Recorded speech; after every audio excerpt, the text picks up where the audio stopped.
네, 안녕하세요. 캐스터 이은주입니다. 전날 밤 전해졌던 가상자산 소식들 함께 살펴보도록 하겠습니다. 앞서 앵커께서도 미국 증시 지난 50년 동안 최악의 상반기를 보냈다고 말씀해 주셨는데요. 가상자산 또한 출시 이후 11년 만에 최악의 상반기를 보냈습니다. 올해 2, 4분기 사상 최악의 하락을 기록을 했는데요. 문제는 글로벌 인플레이션 그리고 긴축 정책으로 인해서 최근에 약세장이 연말까지도 지속될 것 같다라는 전망들이 잇따르고 있다는 겁니다. 이 때문에 가상자산 투자에 대한 투자자들의 이 투자 관련된 이 주의도 지속적으로 이어지고 있는데요. 전반적으로 시가총액 상위 종목들 그리고 시총순위 어떻게 되고 있는지도 함께 살펴보도록 하겠습니다. 현재 코인 마켓캡 기준 마켓캡, 이 마켓 시총은 8천억 달러까지 밀려 내려온 모습입니다. 비트코인도 전일 대비 0.17% 소폭 하락 전환이 됐고요. 전주 대비는 8% 넘게 하락하면서 강한 약세장의 흐름이 이어지고 있습니다. 현재 가격은 2만 달러 아래에서 거래가 유지가 되고 있고요. 19,294달러에 거래가 되고 있습니다. 가격 전망과 관련해서 여전히 다양한 의견들이 오가고 있는 가운데 비트코인이 만약 17,000달러 아래까지 내려가게 된다면은 다음 하락의 지지선으로는 15,000달러의 가능성을 배제할 수 없다라고 업계가 분석을 하고 있습니다. 또 암호화폐 시장 분석업체 글래스노드 자료에 따르면은 현재 1,000개 이상의 비트코인을 보유하고 있는 고래들이 매달 평균 14만 개의 비트코인을 추가적으로 매집하고 있다라고 합니다.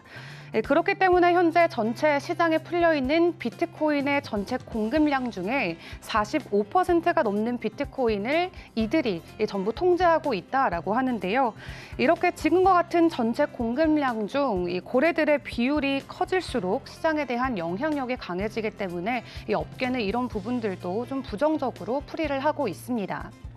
이어 이더리움 보도록 하겠습니다. 전일 대비 0.42% 상승해졌지만 전주 대비는 두 자릿수 하락세 띄고 있습니다.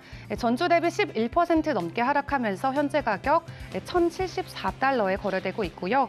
이더리움 같은 경우는 이제 곧 이어서 테스트넷을 발표를 하죠. 오는 7월 6일 이틀 뒤에 발행이 된다라고 합니다. 테더와 USDC 큰 가격 변동성 없이 가격 1달러에 고정돼서 거래되고 있고요. 각각 3위와 4위에 위치해 있습니다. 5위의 바이낸스인 BNB 전일 대비 0.11%, 일주일 전 대비는 6.65% 하락하면서 218불에 거래되고 있습니다. 바이낸스 USD도 변동성 없이 가격 99센트고요. 리플이 전일 대비 1.19% 상승해주면서 시가총액 상위 종목들 중에서는 가장 높은 오름세 보여주고 있습니다. 전주 대비는 여전히 11% 가까이 하락하면서 0.3달러에 거래되고 있고요. 카르다노 에이다가 전일 대비 0.84% 하락하면서 0.45달러, 9위의 솔라나도 전주 대비 무려 15% 큰 폭의 하락 보여주면서 33달러에 거래되고 있습니다. 도지코인 또한 전일 대비 하락세 보여주고 있는데요.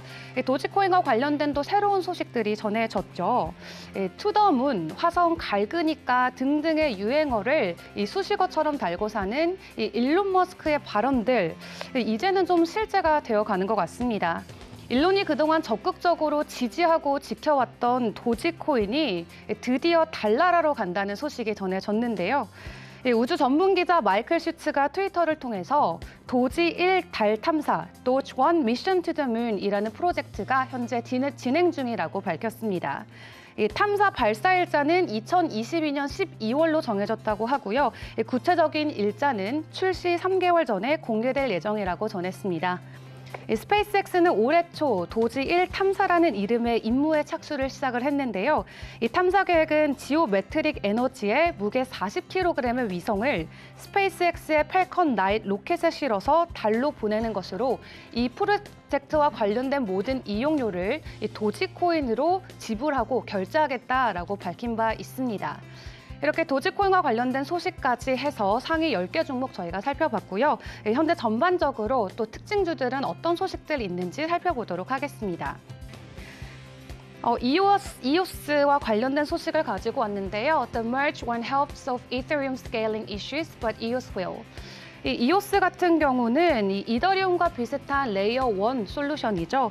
이 EOS의 네트워크 재단 창업자인 이브 라로즈가 자신의 트위터를 통해서 최근 모건 스탠리의 보고서 중 이 POS 전환 성공이 이더리움 네트워크의 확장성 문제 해결을 의미하지 않는다는 내용을 공유하면서 하지만 EOS 생태계에서 개발 중인 EVM은 이더리움에 실현 가능한 확장 솔루션이다라면서 본인들의 기술에 대한 신뢰감을 다시 한번 내비쳤습니다. 사실 EOS는 지금까지 우리 시장에서 비용이 저렴하고 또 성능이 좋은 레이어 1 코인으로 블록체인 네트워크로 존재를 해왔었는데요. 하지만 지금까지 탈도 많고 또 말도 많았던 EOS지만 블록원의 이탈 이후 EOS 커뮤니티의 자금 사정도 좋아지고 또 인재들도 하나둘 다시 시장으로 들어오면서 투자자들의 기대감도 높아지고 있는 모습입니다. 현재 EOS 전일 대비 0.18% 오르면서 가격 0.9달러에 거래되고 있습니다. 다음으로 코스모스입니다. 코스모스의 개발사가 전체 개발 인원의 50% 이상을 감축한다고 합니다. 현재 약 140명의 직원들이 있는데 최종적으로 100명가량이 나갈 것으로 시장 업계가 예측을 하고 있는데요. 이렇게 개발 인원이 감축이 된다면은 결국 프로젝트의 개발 속도에는 차질이 생길 수밖에 없겠죠. 그렇기 때문에 업계 참여자들의 우려도 커지고 있는 모습입니다. 현재 코스모스 전일 대비 0.39% 하락하면서 8달러에 거래되고 있습니다. 그렇다면 업계 전문가들은 현재 업계 상황 놓고 어떤 전망치 내고 있는지도 함께 살펴보도록 할 텐데요. 최근에도 전해진 소식입니다. Both industry members and regulators are to blame due to all of the leveraging that was allowed to take place. 사실 이번 암호화폐 업계에 대한 이런 파산, 이런 큰 사건들이 사실 과도한 레버리지를 그대로 방관했던 업계 관계자들, 그리고 제대로 규제를 하지 못한 규제기관 모두 책임이 있다라고 전했습니다. 특히 규제기관은 나쁜 행위자들을 더 빨리 단속하지 않고 또 좋은 회사들은 승인해주지 않았다는 책임이 크다라고 전했는데요. SEC가 승인했던 그레이스케일의 비트코인 신탁인 GBTC가 초기 수급 불균형으로 상당한 프리미엄이 발생했었지만 경쟁사 제품이 승인된 이후에 폐쇄형 펀드 특성상 반대로 할인이 발생했다면서 GBTC는 업계 혼란을 일으켰고 또 가치를 파괴했지만 결국 시장의 왜곡은 이러한 규제 결정으로 인해 발생한다라고 지적하기도 했습니다. 전반적으로 업계가 약세를 보이고 있는 과정에서도 바이낸스의 CEO인 창펑자오는 현재 암호화폐를 추가 매수해야 된다라는 의견을 계속해서 내비치고 있습니다. 현재 약세장에서 암호화폐를 추가 매수하는 것을 본인은 고려하고 있다라고 이야기를 한 건데요. 약세장에서도 지금 비트코인을 추가 매수했던 마이클 세일러, 마이크로 스트래티지의 CEO죠. 그리고 나이브 부켈레 엘살바도르 대통령을 언급하면서 장기적으로 우리 업계는 유지될 거고 앞으로 더 많은 어플들, 앱들이 개발되고 더 많은 인력들이 우리 시장에 들어올 수밖에 없다라고 업계를 전망했습니다. 또 앞으로 5년, 10년, 그리고 20년의 시각으로 보자면은 업계는 더 커질 것이라며 업계에 대한 확신을 다시 한번 내비치기도 했죠. 그럼 이 시각 기준으로 각국에서는 이 암호화폐와 관련된 어떤 규제안들이 나오고 있는지도 한번 살펴보도록 하겠습니다. 우선적으로 멕시코의 소식인데요. 멕시코의 상원 의원이 비트코인을 법정화폐로 도입하자라는 법안을 제출했다고 합니다. 현재 멕시코는 이 금융상품 사용과 관련돼서 사각지대에 놓여 있다라며 이 같은 내용이 포함된 화폐법 개정안을 제안을 했는데요.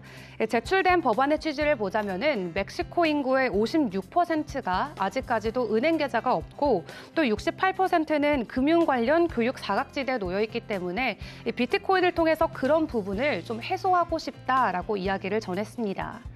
또 인도의 소식도 전해졌습니다. 이 암호화폐 하면은 과세와 관련된 이슈들 각국이 발벗고 나서면서 규제를 내놓고 있는데 이 인도 같은 경우는 암호화폐에 부과되는 세금이 30%가 넘습니다. 이 30%의 양도소득세에 더해서 이 암호화폐 거래에 대해서 이 1%의 추가적인 원청 징수를 부과하겠다고 밝혔는데요. 우리나라 같은 경우는 작년에 이 암호화폐와 관련된 이 세법이 제정이 있었지만 이 새로운 정부가 들어서면서 2025년으로 암호화폐 과세가 밀려났습니다. 이 지방세를 포함해서 22%의 암호화폐 과세가 진행될 예정인데요. 이 추가적인 사항은 아직 전해진 바는 없습니다. 네, 마지막으로 유럽과 관련된 소식 전해드리겠습니다. 유럽연합 정책 제안자들이 27개 회원국에 참여하는 암호화폐 규제 법안 미카, Markets in Crypto Assets에 대한 협상 타결에 나섰습니다. 해당 이슈에 정통한 한 관계자는 이런 미카 합의에 따라 EU 관할 지역 내 스테이블 코인 발행 및 운영사, 그리고 은행과 유사한 시스템의 준비금을 보유해야 되고 일일 거래량이 2억 유로로 제한되는 상한선 시스템을 본격적으로 도입한다라고 전해졌는데요. 또 회원국들 간의 라이센스 제도를 공유해서 이 암호화폐 기업을 규제하고 NFT 규제 필요성 등이 논의된 것으로 전해졌습니다. 이렇게 암호화폐 시장이 전반적으로 흔들리고 있는 가운데 각국에서 너도나도 할 것 없이 다양한 규제안들을 펼치고 있는 지금 올 연말까지 암호화폐 시장에 좋은 해결책이 나와줄 수 있을지도 기대해보면 좋을 것 같습니다. 지금까지 암호화폐 시장 전해드렸습니다.